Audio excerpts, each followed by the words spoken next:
যোৰহাটৰ বৰুৱা চাৰিআলিত প্ৰলয়ংকাৰী বানত নিহত লোকলৈ শ্ৰদ্ধাঞ্জলি অসম নামঘৰ মহাসভা যোৰহাট জিলাৰ। উল্লেখযোগ্য যে প্ৰলয়ংকাৰী বানত উজনি অসমৰ বিভিন্ন প্ৰান্তত তছনছ হোৱাৰ সমান্তৰালকৈ কাহিনীলে বহু ব্যক্তিৰ জীৱন, ঘৰ-বাৰী, নামঘৰ, বিদ্যালয় সকলোবোৰ ভাগি ছিগি বোকাৰ মাজত।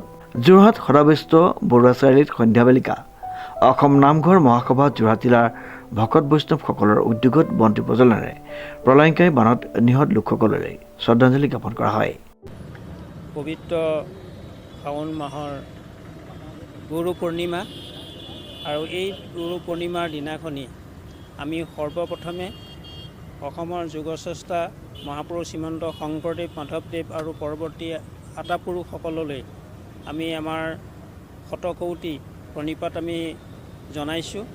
তেখেতসকলক আমি স্মৰণ কৰিছোঁ আৰু আজি আমি এই স্থানত এই অনুষ্ঠানটি আমি পাতিছোঁ এইকাৰণেই যে উজনি অসমৰ যোৰহাট, শিৱসাগৰ, নাজিৰা, সোণাৰী এই অঞ্চলৰ এই কেইখনি জিলাত হঠাতে যিটো প্ৰলয়ংকৰী বানপানী আহিল আৰু এই বানপানীৰ পৰিপ্ৰেক্ষিততে আমাৰ বহুজন ভকত বৈষ্ণৱে কষ্ট ভোগ কৰাৰ উপৰিও বহুসকলে ইতিমধ্যে তেখেতে প্ৰাণ আহুতি দিছে আৰু সেই দুৰ্গতসকললৈ আমি আমাৰ সমবেদনা জ্ঞাপন কৰিছোঁ আৰু যিসকল ইতিমধ্যে এই বানত তেখেতলোকৰ মৃত্যু হৈছে তেখেতলোকলৈ আমি অসম নামঘৰ মহাসভাৰ তৰফৰ পৰা আমি শ্ৰদ্ধাঞ্জলি আমি জ্ঞাপন কৰিছোঁ।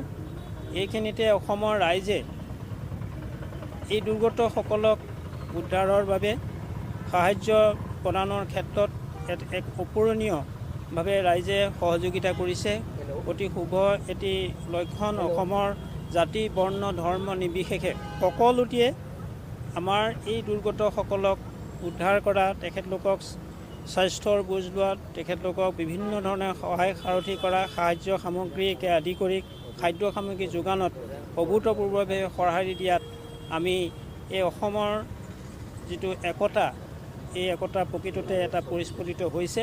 তথাপিতো আমি চৰকাৰলৈ আহ্বান, আমি অসম নামঘৰ মহাসভাৰ পৰা আমাৰ যিবিলাক শিক্ষানুষ্ঠান, আমাৰ নাগৰিক গঢ়াৰ যি শিক্ষানুষ্ঠান, বহু শিক্ষানুষ্ঠান ইতিমধ্যে ধ্বংসপ্ৰাপ্ত হৈছে, সেইসমূহৰ পুনৰ নিৰ্মাণ, লগতে আমাৰ যিসমূহ নামঘৰ আছে, সমাজ গঠনৰ মূল যি ভেটি নামঘৰসমূহৰ যথেষ্ট ক্ষতি হৈছে, সেই সকলোটো ক্ষেত্ৰতো যাতে চৰকাৰে গুৰুত্ব প্ৰদান কৰে আৰু দুৰ্গতসকলক যাতে তেওঁলোকৰ যি ক্ষতি হ'ল, অপূৰণীয় ক্ষতি, তাৰ বাবে যাতে উপযুক্ত ক্ষতিপূৰণ তেওঁলোকে পায়, তাৰ বাবে চৰকাৰে দৃঢ় পদক্ষেপ ল'ব বুলি আমি গভৰ্ণমেণ্ট চৰকাৰলৈ আমি আহ্বান জনাইছোঁ। এনে দুৰ্যোগ যাতে আৰু কেতিয়াও নাহে আৰু হৈ থকা দুৰ্যোগ সোনকালে উপশম ঘটি পূৰ্বৰ স্বাভাৱিক অৱস্থালৈ সোনকালে ঘূৰি আহিবৰ বাবে নেতাজনৰ ওচৰত কৰজোৰা প্ৰাৰ্থনা জনাই নিহতসকলৰ আত্মাৰ স্বৰ্গগামীৰ কামনা কৰে। ইয়াৰ উপৰিও শ্ৰদ্ধাঞ্জলি অনুষ্ঠানটিত তেখেতসকলে বানত ভাগি যোৱা বিভিন্ন বিদ্যালয়, নামঘৰ ইত্যাদি অনুষ্ঠানৰ নিৰ্মাণ তথা ক্ষতিগ্ৰস্ত পৰিয়ালক পৰ্যাপ্ত পৰিমাণৰ আৰ্থিক সকাহ প্ৰদান কৰিবলৈ আহ্বান জনায়। আপোনালোক সকলোকে মই আন্তৰিক শ্ৰদ্ধা আৰু ভক্তি নিবেদন কৰিলোঁ। চাওক, আজি অসমৰ এনে এটা পৰিস্থিতিত আজি আমি উপনীত হৈছোঁ। সঁচাই ভাল লাগিছে। যদিনো আমাৰ কোনো তিনিখন ডিষ্ট্ৰিক্টত বানে মহামাৰীৰ সংহাৰ সৃষ্টি কৰিছে বুলিয়ে ক'ব লাগিব। গতিকে তেনে পৰিস্থিতিটো আমাৰ ভাই বন্ধু জিলাই জিলাই আহি যে তেওঁলোকক যেনেধৰণে সহায় কৰিছেহি, এইটো আমি সদায় তেখেতসকলক আমি শ্ৰদ্ধা কৰিব লাগিব। কাৰণ যোৰহাট জিলা আমি অসম নামঘৰ মহাসভাই গৈ কালি পৰহি এইকেইদিন আমি লাগি আছোঁ এই বান সাহাৰ্য আৰু তেওঁলোকক উদ্ধাৰৰ কাৰণে। গতিকে সকলো উদ্ধাই আহক, তেওঁলোকক সহায় কৰক আৰু প্ৰতি ক্ষেত্ৰত তেখেতক যাতে শিক্ষাৰ ক্ষেত্ৰত তেওঁলোকৰ নামঘৰবিলাকৰ বুৰি আছে। গতিকে অহা ভাদ মাহত প্ৰত্যেকৰে নাম প্ৰসংগ আৰম্ভ হ'ব। গতিকে সেই নাম প্ৰসংগ সময় অহাৰ আগে আগে তেওঁলোকৰ নামঘৰসমূহ যাতে সোনকালে পৰিষ্কাৰ কৰি দিয়ে, সেইটোও মই চৰকাৰক আহ্বান জনাইছোঁ। গতিকে মই বিশেষ নকওঁ।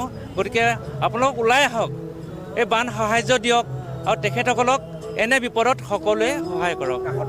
ধন্যবাদ। প্ৰথমতে সকলোলৈকে আপোনালোক আমাৰ নিমন্ত্ৰণ ৰক্ষা কৰি এইখিনিত পালেহি। যিহেতু বৰ্তমান সময়ত অসমত যি বানে বিধ্বংসী ৰূপ ধাৰণ কৰিলে, সেই বানত বহুতৰ ঘৰ বাৰী ভাঙি গৈছে, বহুত জীয়া মানুহ উটি গৈছে। কিছুমান মানুহৰ খাবলৈ ভাত নাই, পিন্ধিবলৈ কাপোৰ নাই, থাকিবলৈ ঠাই নাইকিয়া অৱস্থা হৈছে। সেই সময়ত অসমৰ বিভিন্ন জাতি জনগোষ্ঠীৰ মানুহে আহি সেই মানুহসকলক যি খাদ্য সামগ্ৰী দি উদ্ধাৰ কৰিছে, তাৰ কাৰণে সকলোকে সেই যিখিনি সংগঠন বা নিজস্বভাৱেও সেইসকলক সহায় কৰিবলৈ ওলাই আহিছে, তেওঁলোকলৈ আমি আন্তৰিক কৃতজ্ঞতা জ্ঞাপন কৰিছোঁ। লগতে আগন্তুক সময়ত তেওঁলোকক যিসকলে ৰেস্কিউ কৰিবলৈ আহে তেওঁলোকলৈ এটা অনুৰোধ জনাম। এতিয়া আমি দুদিন খাদ্য সামগ্ৰী লৈ তেওঁলোকৰ ওচৰলৈ আগবাঢ়ি গৈছিলোঁ, তেতিয়া দেখিছোঁ তেওঁলোকৰ ওচৰত বৰ্তমান পৰ্যাপ্ত পৰিমাণে খাদ্য সামগ্ৰী অলৰেডি যোগাৰ হৈছে।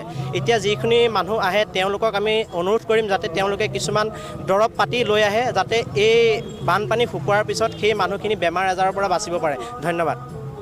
কৃষ্ণ, আজি পবিত্ৰ গুৰু পূৰ্ণিমাত আমি ইয়াত সমবেত হৈছোঁ। এগছি বন্তি ইয়াত জ্বলাইছোঁ।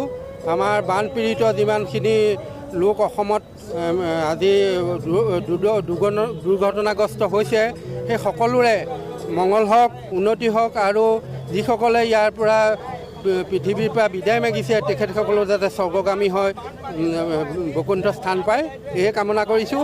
আৰু অসমৰ ৰাইজ, আমি আজি উপলব্ধি কৰিছোঁ অসমৰ ৰাইজ ইমান দয়ালু, আৰু প্ৰতিজন মানুহে এই কথা শুনি য'ত কিঞ্চিত হ'লেও দান বৰঙণি আগবঢ়াইছে। তাৰ বাবে আমি সমগ্ৰ অসমবাসীৰ ওচৰত কৃতাৰ্থ মানিছোঁ, আৰু ইয়াকে কৈ মোৰ চমু বক্তব্য সামৰিছোঁ। ডিজিপ বৰাৰ ৰিপৰ্ট, নিউজ নাও।